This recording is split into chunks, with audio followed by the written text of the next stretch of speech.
Olá, tudo bem com você? Eu espero que você esteja bem. Você deve estar se perguntando, ué, por onde você andou esse tempo todo, né? Porque eu postei aquele videozão especial do Seinfeld e eu sumi por 3 ou 4 meses aqui do YouTube. Nesse período aí que eu estive fora, explicando rapidamente, eu estive resolvendo algumas pendências da minha vida, fazendo algumas coisinhas aí. Eu não sei se vocês souberam disso, mas eu criei um site, agora site profissional mesmo, chamado Depois do Cinema. Eu vou deixar o link aqui na descrição. Mais tarde eu vou fazer um outro vídeo explicando com mais detalhes o que eu estive fazendo nesse período todo, mas eu resolvi retomar esse canal no YouTube justamente com uma ocasião muito especial. O Martin Scorsese lançou finalmente o seu novo filme, The Irishman, da Netflix. Ele vai estrear na Netflix aí no próximo dia 27, mas ele tá passando em alguns cinemas por enquanto, e a minha empolgação foi tão grande que eu resolvi gravar esse vídeo aqui de primeiras impressões pra vocês. Depois eu vou escrever uma crítica com mais detalhes e mais profundidade sobre o filme, mas por enquanto esses comentários iniciais aqui sobre esse novo filmaço do Martin Scorsese. A primeira coisa que me chamou muita atenção no Irlandês é que o Martin Scorsese, como todo mundo já sabe, ele é um cara que tem uma perícia inquestionável pra filme de gangster. Você pega Bons Companheiros, você pega Cassino, você vê que ele é um cara que entende do gênero filme de gangster como poucos. Só que ao mesmo tempo, embora o Irlandês ele tenha todas as batidas que a gente espera de um bom filme de gangster, ele não se limita apenas às batidas mais convencionais. Na verdade, eu diria que o Scorsese, ele usou o Irlandês para falar muito sobre si, sobre como ele é como cineasta, sobre como ele é como realizador. O Scorsese, ele já fez vários filmes na carreira dele, ele já tem uma carreira muito longeva,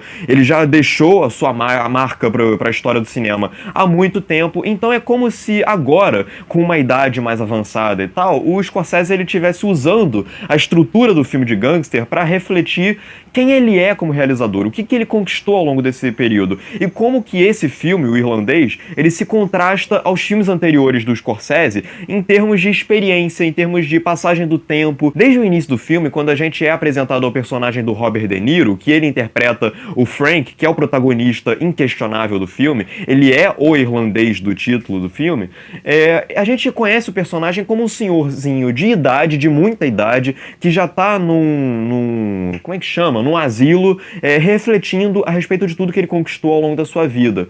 E nesse sentido, o filme acaba ganhando contornos muito mais emocionais do que eu, pelo menos, esperava ver. A partir do momento em que ele começa a recapitular toda a sua trajetória como gangster, como parte da máfia nova-iorquina, a gente entende muito bem o modus operandi do personagem do Robert De Niro. Por que ele é daquele jeito? Por que ele encara o mundo de uma maneira mais hostil, mais ameaçada, mais intimidadora? Ele acabou identificando no mundo da máfia e no mundo dos gangsters uma espécie de habitat para quem ele é realmente, para todos os traumas que ele recebeu na guerra, para toda a truculência que ele viveu na guerra no passado. E isso faz parte muito da personalidade dele. E é interessante porque ao longo do filme inteiro, quando chega no final do filme, a gente tem a sensação realmente de que a gente acompanhou a vida inteira daquele personagem. É diferente, por exemplo, do personagem do Ray Liotta no Bons Companheiros, onde ele era um cara que não era tão moralmente, vamos dizer assim, comprometido quanto os personagens do Robert De Niro e do Joe Pesci. Ele era bem menos agressivo e ele estava entrando num mundo onde ele estava desconfortável. Nesse sentido, o personagem do Robert De Niro nesse filme, ele é um contraponto ao personagem do Ray Liotta naquele filme, porque ele é um personagem que naturalmente é levado pro mundo do crime. E aí, como eu falei, quando chega no terceiro ato, a gente percebe que a gente acompanhou mais de 40 anos da vida daquele personagem dentro do mundo do crime. E faz todo sentido. Ao longo do filme inteiro, toda a construção do personagem é uma construção muito complexa, mas ao mesmo tempo você percebe que todo o peso de tudo aquilo que ele cometeu ao longo da vida dele gera uma recompensa emocional lá para o final do filme. E uma coisa que me espantou nesse filme é que, embora ele tenha um senso de humor, ainda assim o filme ele tem um peso dramático que me surpreendeu. A relação do Robert De Niro com as filhas dele, como que essa brutalidade do Robert De Niro acaba distanciando ele das filhas dele, porque as filhas dele encaram ele como um monstro. Então isso gera consequências emocionais pro Robert De Niro que ele carrega até o final da jornada dele nesse filme. E nesse sentido, o terceiro ato do filme, ele me surpreendeu completamente, porque ele é muito mais emocional emocional, muito mais contemplativo e muito mais dolorido do que o resto do filme inteiro. Nesse sentido, é claro que a atuação do Robert De Niro desempenha um papel fundamental pro personagem inteiro e pro filme como um todo, né? Ele tem uma natureza brutal e selvagem, violenta e sanguinária, só que ao mesmo tempo, ele, o personagem em si, ele é tão acostumado a essa natureza que no modus operandi dele, no dia a dia dele, ele acaba se tornando uma pessoa relativamente tranquila. E ao mesmo tempo, um dos aspectos mais esperados do filme é o encontro do Robert De Niro com o Al Pacino. E o Al Pacino, ele surge como um personagem completamente dominado pelo ego, e nesse sentido ele acaba se tornando muito bruto em vários momentos, mas ao mesmo tempo ele é muito inescrupuloso e ele estabelece um contraponto ao comportamento natural do Robert De Niro. Da mesma maneira, eu acho fascinante, acho interessantíssimo